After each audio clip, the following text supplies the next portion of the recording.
Welcome to Our Girl Relationships. We talk about the problems people face in their day-to-day lives. Let's start with the video. My husband of 5 years cheated on me.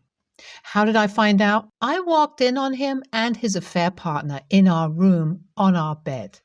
It turns out he had been cheating on me for quite a while.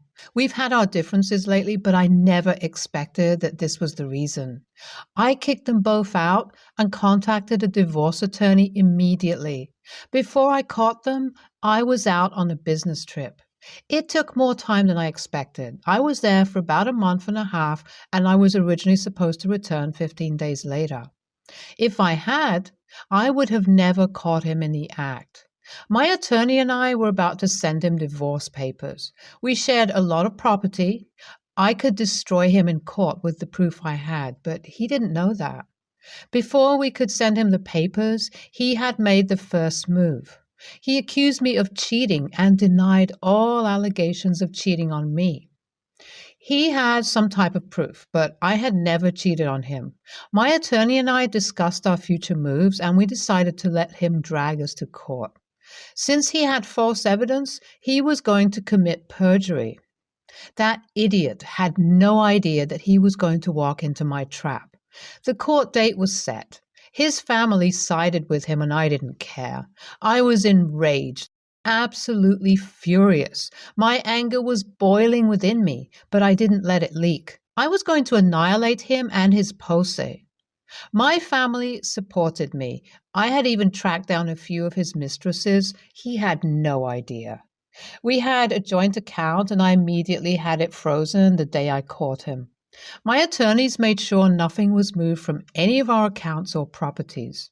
As I dug in more, I found more evidence. It was very easy to acquire credit details. His credit card for our joint account had multiple expenditures, from designer bags to expensive dinners. I know what evidence he had submitted, and I could easily turn it around.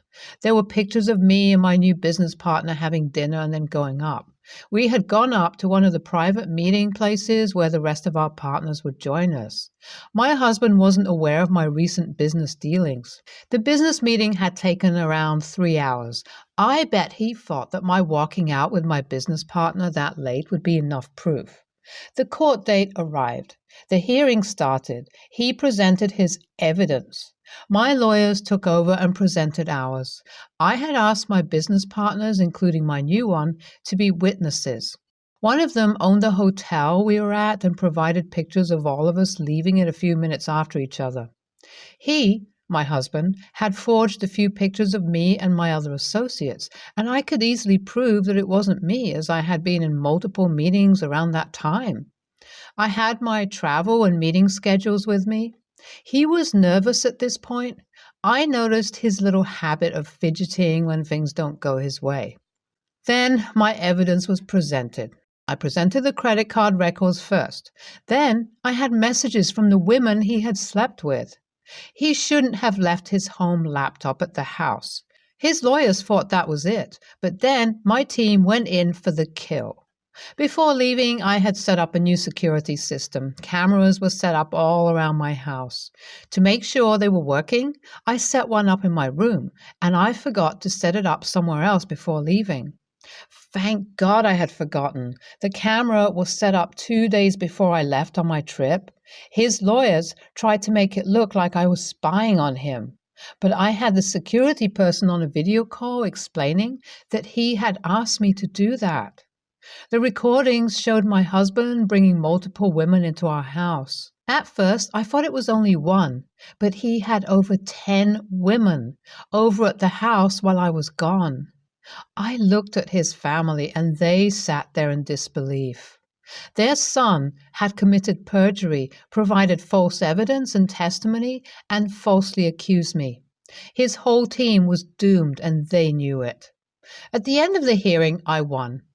I watched his face as the judge gave the verdict in my favor, his face when he realized he had lost it all. It was so satisfying. He looked at me and I smirked at him and walked out. Everything was mine now. He was going to serve jail time and pay a huge fine. He had dug his grave and I was more than happy to bury him in it. Over the next few days, my lawyers sorted out all my documents and property papers. I made sure his expenses were put on him. The joint account was mine now, and I wasn't going to pay his expenses. His family tried contacting me, and I had my lawyers handle them. If they had anything to say, they could contact my lawyers. I wasn't going to give that a-hole or his family a penny. My parents understood my rage. His betrayal had made me ruthless. He not only cheated on me, but also tried to steal everything from me. His reputation was crushed. I made sure the news reached all of his partners and the rest of his family. That MF deserved it. 2 months later. It has been 2 months, a day ago. I broke down crying. From the time he cheated on me until now, this was the first time I cried. It was raw and painful. It hurt like a bitch. I couldn't cry when I walked in on them. I didn't shed a tear, but now, after everything that happened, I feel drained. I loved him, past tense. I was in love with him. I didn't think he would turn out to be such a cruel person. I guess it goes both ways. I didn't think I could ever be this ruthless towards him or his family, but I knew I needed to be. I'm going to go to therapy so I can move past this. I don't want to live my life stuck in a loop. It was time to move past this anger and this pain. He is in jail, by the way. I haven't contacted him or his family. He had tried to contact me. Who knows why? I decided to cut off all of them before the hearing, and I've stuck to that. My family is very supportive. I'm grateful for my business partners too. I had a lot of help and support from them during this time. 1 month later. Some of you have asked me questions about the division of assets. I cannot give you a proper answer to that. My attorneys helped me handle everything related to our assets. They helped me list them, and they made sure everything was in proper order. What I can tell you is that you have to be careful with this. You cannot go to court and then say you forgot about a certain property or necklace, etc. They could charge you for that. I cannot give details on my ex-husband's sentence either, but he is going to be in there for a while. The ex-husband is an a-hole. He freaking cheated on her with multiple women. What the frick? And then he accused her of cheating on him? What was this a-hole thinking? People like him should rot in jail. OP served him cold revenge, and I'm here for it. I'm glad she wasn't some naive fool who didn't know what to do or didn't want to hurt anybody. Those types of people have everybody walk all over them. And then ask God why this happened. Because you let it happen, fools. I used to be that type of person, so this is personal. Thank you for listening to me vent. She got everything, and that idiot left his laptop at home. Bloody man whore. Those messages would have been enough to prove OP's point. He was one of the worst types of people. He tried to take everything from her after wronging her. Sick, manipulative, sadistic a-hole. The audacity he had to smirk at OP. I bet he wouldn't last a second alone with her. His little gang of lawyers wasn't able to save his ass. OP's ex-husband's whole family are the a-holes. They were in on it, for sure.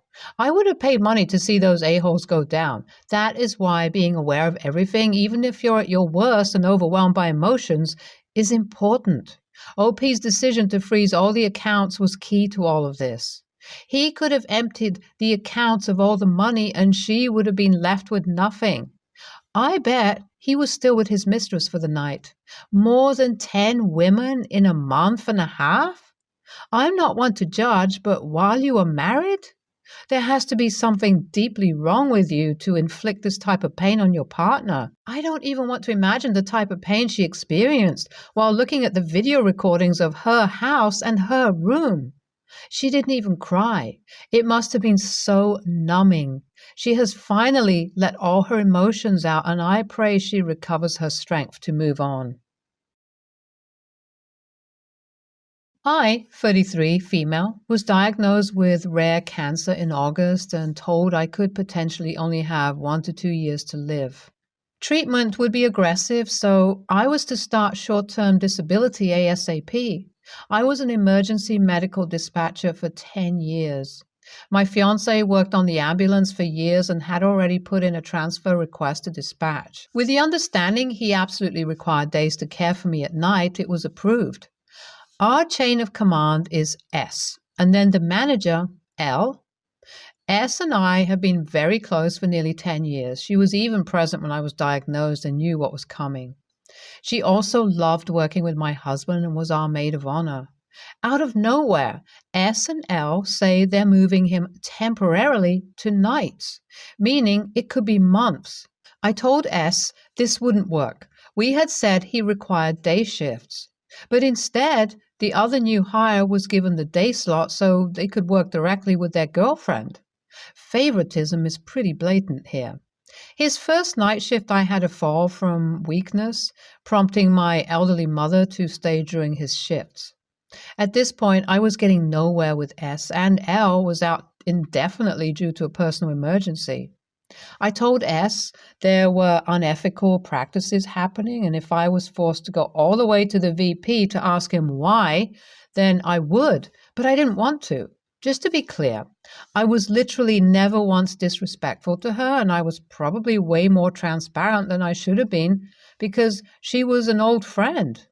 She then told me she'd no longer talk about work with me as it jeopardized her job. With no supervisor, we were forced to go to HR.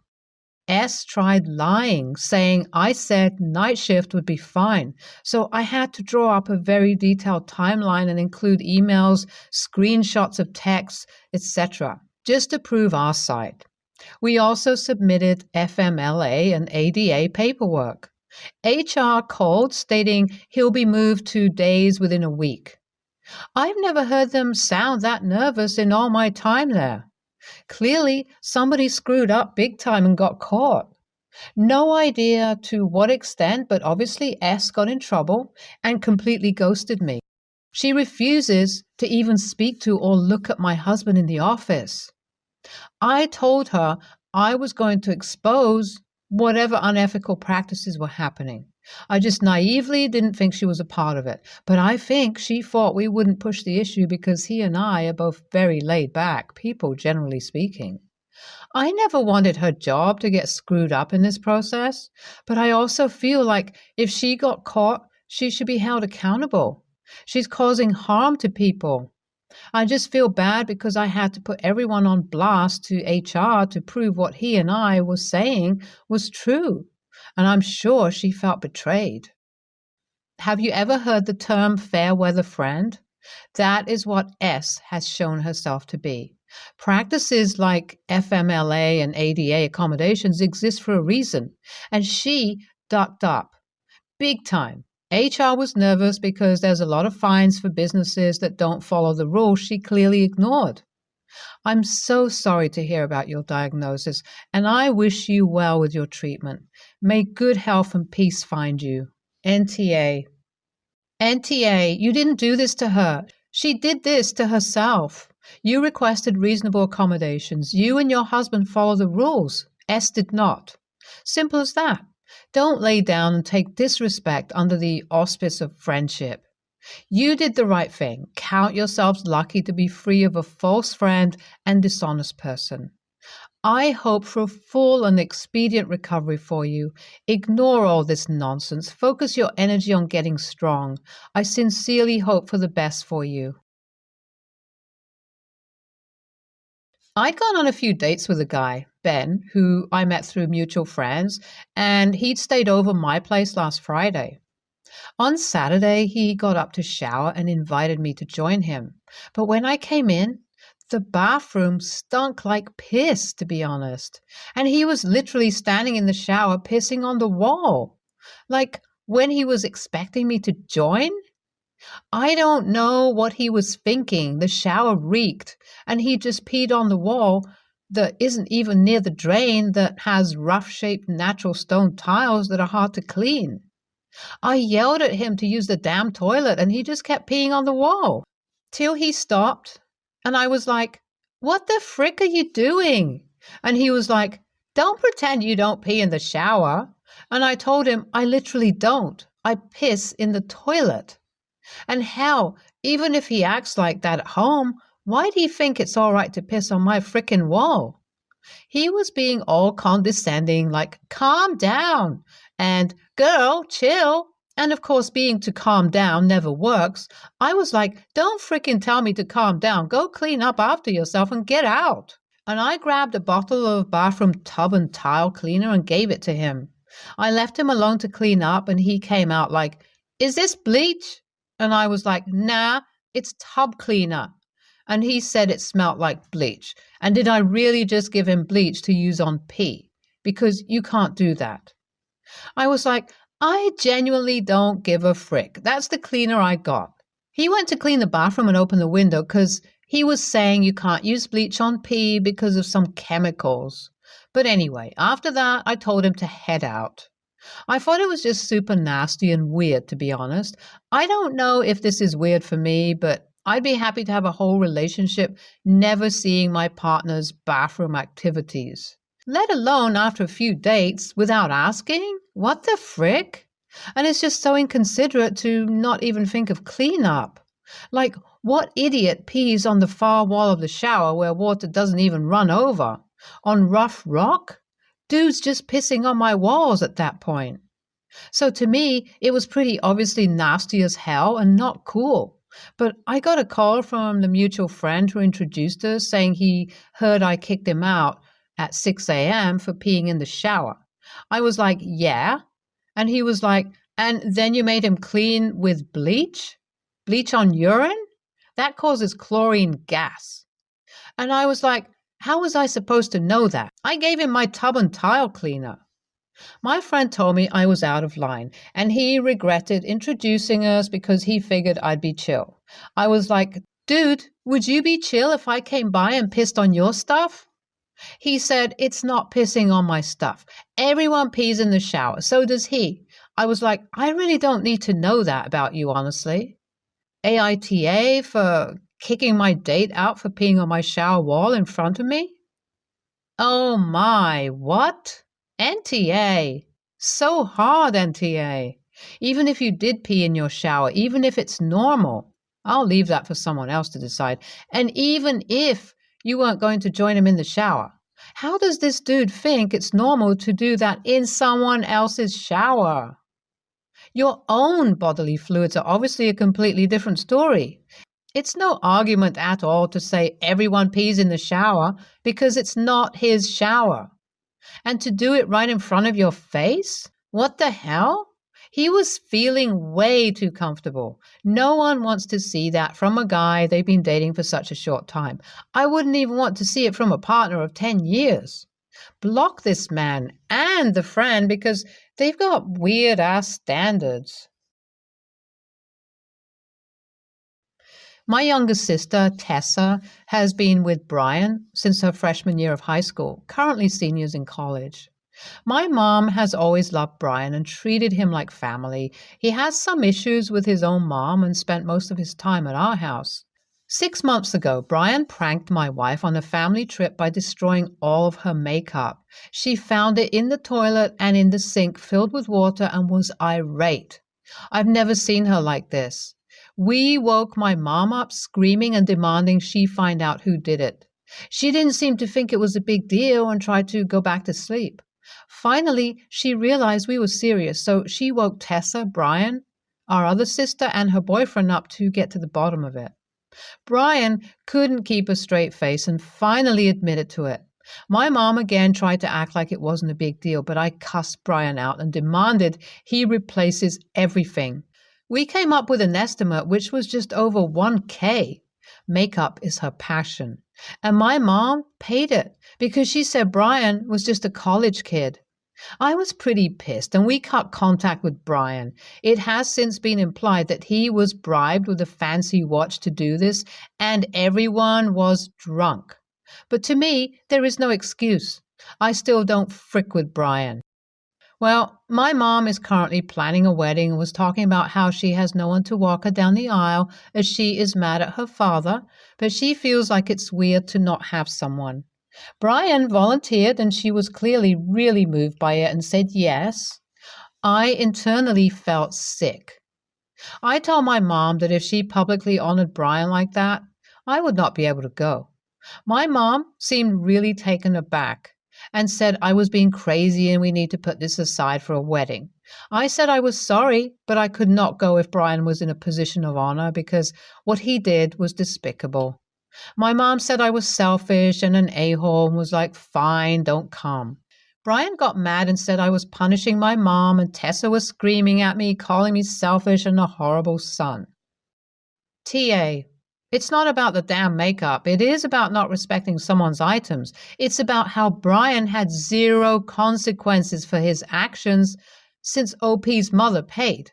This wasn't a 5-year-old who did the prank. No, it was a grown-ass adult who disrespected someone's items and didn't give two shits. OP is mad because his mother doesn't care about his and his wife's property and allows Brian's actions to go unnoticed. It was never about the prank makeup. It was about the lack of respect regarding their property and zero accountability for Brian.